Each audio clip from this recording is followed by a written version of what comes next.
Hello everyone, welcome back to the Rana Academy. So last lecture के अंदर हमने discuss किया था part A of laws of motion, जिसके अंदर हमने स्टडी किए थे उसकी थ्योरी एज वेल एज उसके सारे क्वेश्चंस। आज के लेक्चर के अंदर हम स्टार्ट करने वाले हैं पार्ट बी, और जो सबसे पहला टॉपिक आज हम डिस्कस करेंगे उसका नाम है न्यूटन्स फर्स्ट लॉ। तो बिना कोई टाइम वेस्ट किए चलिए शुरू करते हैं। तो देखिए, हमने लास्ट चैप्टर के अंदर स्टडी किया था मोशन के बारे में। किसके बारे में? मोशन के बारे में। लेकिन एक क्वेश्चन जो हमेशा हमारे मन में आता है वो यही है कि ये जो मोशन किसी बॉडी के अंदर आती है वो किस वजह से आती है, कौन रिस्पॉन्सिबल है इस मोशन को प्रोड्यूस करने के लिए। तो हमारे डेली एक्सपीरियंस से ये बात समझ में आई कि अगर किसी बॉडी के ऊपर अगर मैं फोर्स प्रोवाइड करता हूं तो वो बॉडी मूव करने लग जाती है इन वन पर्टिकुलर डायरेक्शन। लेकिन अगर मैं आफ्टर सम टाइम इस फोर्स को हटा लूं तो ये जो बॉडी है आफ्टर सम टाइम क्या हो जाएगी? रुक जाएगी, मतलब स्टॉप हो जाएगी। क्लियर? गैलीलियो से जो पहले जितने भी साइंटिस्ट थे उनका ये व्यू पॉइंट था कि जो फोर्स हम प्रोवाइड करते हैं किसी बॉडी के अंदर, वो ना ही केवल उसको मूव करवाने के काम आती है, बल्कि साथ ही साथ उसके मोशन को मेंटेन करने के लिए भी हमें फोर्स लगानी पड़ती है। अब जैसे कि आप इस एग्जांपल में देख रहे हो, तो उनका यह कहना था कि अगर किसी बॉडी को अगर हम लगातार फोर्स प्रोवाइड नहीं करेंगे तो आफ्टर सम टाइम वो बॉडी क्या होगी? रुक जाएगी। तो यहां पर क्या हुआ कि जो गैलीलियो थे उन्होंने कहा कि एक्चुअली में ऐसा नहीं होता है। मतलब ये कि अगर मान लीजिए मेरे पास कोई भी बॉडी है, मैं उसमें फोर्स प्रोवाइड करूंगा तो 100% वो जो बॉडी है वो आपकी मूव करेगी। लेकिन कोई ना कोई ऐसी फोर्स हमेशा एक्ट करती है इन द अपोजिट डायरेक्शन, जिसको आज की डेट में हम जानते हैं फ्रिक्शन के नाम से, जिसकी वजह से जो बॉडी है वो आपकी रेस्ट पे आती है। अगर मैं इस पर कोई भी एक्सटर्नल फोर्स एक्ट नहीं करूंगा तो वो बॉडी कभी भी मेरी रेस्ट पे नहीं आएगी। It will maintain its speed as well as its direction. तो इन सब बातों से हमें क्या कंक्लूड होता है? तो सबसे पहली बात, if a body is in the state of rest, it will remain in the state of rest unless any external force is applied on it. And number two, if a body is in the state of motion, it will remain in the state of motion unless some external force is applied on it. तो ये जो चीज थी, ये जो चीज हमने पढ़ा है यहां पे, इसको बेसिकली कहा गया गैलीलियोज लॉज ऑफ इनर्शिया। अब आपको मैं बताता हूं कि न्यूटन का फर्स्ट लॉ क्या कहता था। तो न्यूटन का फर्स्ट लॉ कहता था कि if a body is in the state of rest, it will remain in the state of rest. If it is in the state of motion, it will remain moving in the same direction with the same speed unless an external force is applied on it.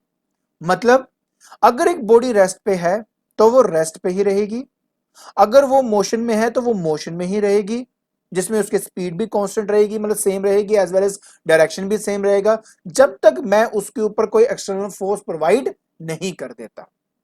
अब ये बात तो देखो आप अच्छी तरह जानते हो ना कि मान लीजिए मेरे पास एक टेबल है। अब उस टेबल के ऊपर अगर मान लेते हैं मैं कोई भी एक ब्लॉक रख देता हूं और मैं इस पे मान लीजिए कोई भी फोर्स नहीं लगाता, तो अगर ये रेस्ट पे है तो ये तो रेस्ट पे ही रहेगा, ये थोड़ा मूव करेगा आपका। ठीक है ना?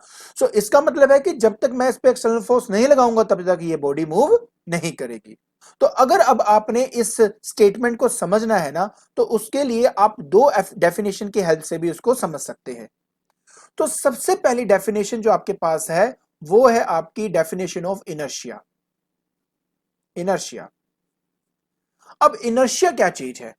कहते हैं it is the inherent inherent property of a body by virtue of which if a body is in the state of rest,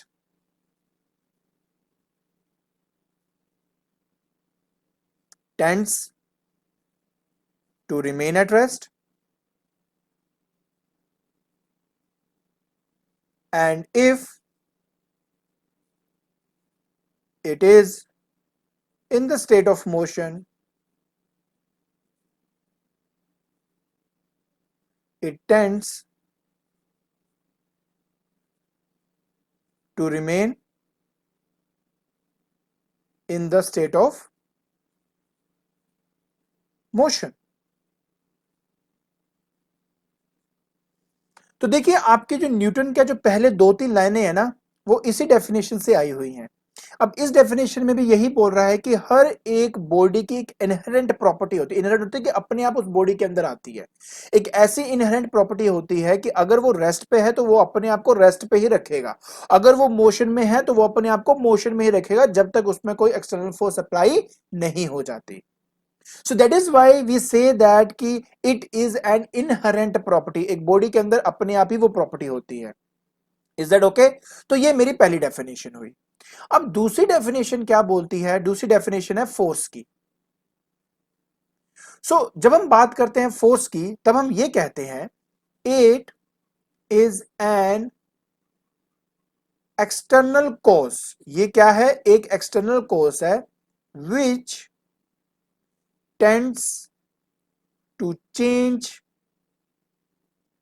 the state of rest और मोशन। मतलब ये कि अगर हम फोर्स के बारे में बात करें तो ये वो एक्सटर्नल कोज होता है जो एक्चुअली में चेंज लेके आता है स्टेट ऑफ रेस्ट और मोशन के अंदर। अगर कोई बॉडी रेस्ट पे है, अगर आप मोशन में लेके आना चाहते हो, आप फोर्स प्रोवाइड करो। अगर वो मोशन में है, अगर आप उसको रेस्ट में लेके आना चाहते हो तो आप फोर्स प्रोवाइड करो। दूसरी सबसे बड़ी बात, अगर मैं फोर्स के बारे में बात करूं तो वो एक वेक्टर क्वांटिटी है। मतलब इसका एक मैग्नीट्यूड भी होता है, इसकी एक डायरेक्शन भी होती है। एज वेल एज अगर किसी बॉडी के ऊपर दो इक्वल एंड ऑपोजिट फोर्सेस लग रही हैं, दो इक्वल मतलब मैग्नीट्यूड वाइज दोनों सेम है, यहां से भी 10 न्यूटन लग रही है, यहां पे भी 10 न्यूटन लग रही है, इक्वल है, but they are acting in the opposite direction, तो इस पर जो नेट फोर्स है वो आपकी क्या हो जाती है? जीरो हो जाती है। तो जरूरी नहीं होता कि अगर किसी बॉडी पे फोर्स लगाऊंगा तो वो अगर रेस्ट पे था तो वो मोशन में आ जाएगा। ये देखना भी बहुत जरूरी होता है कि वो फोर्सेस उस बॉडी पे एक्ट कैसे कर रही हैं। तो ये बात बिल्कुल ठीक है कि अगर किसी बॉडी के ऊपर मैं बहुत सारी फोर्सेस लगाऊं और उसके बावजूद भी अगर बॉडी ना मूव करे तो ये पॉसिबल है। देखिए अब ये सारी की सारी जो फोर्सेस हैं वो इक्वल मैग्नीट्यूड की हैं। अगर आप देखेंगे तो एक दूसरे के ऑपोजिट डायरेक्शन में एक्ट कर रही हैं, तो नेट फोर्स क्या आ जाएगा? यहाँ पे जीरो आ जाएगा ना। तो फोर्सेस लगने के बावजूद भी जो बॉडी जो है वो आपकी मूव नहीं कर रही, because it is a vector quantity, तो मुझे इसमें डायरेक्शन भी समझना पड़ता है। क्लियर हो गया? ठीक है। तो आज के लेक्चर के अंदर हमने डिस्कस किया न्यूटन्स का फर्स्ट लॉ और साथ ही साथ हमने स्टडी किया definition of inertia and force. I think आज का लेक्चर आप लोगों को समझ में आ गया होगा। तो अब आपने क्या करना है, जल्दी से डिस्क्रिप्शन बॉक्स में जाइए और अपने जो नोट्स हैं उनको डाउनलोड कर लीजिए। आज के लिए बस इतना ही। Thank you so much.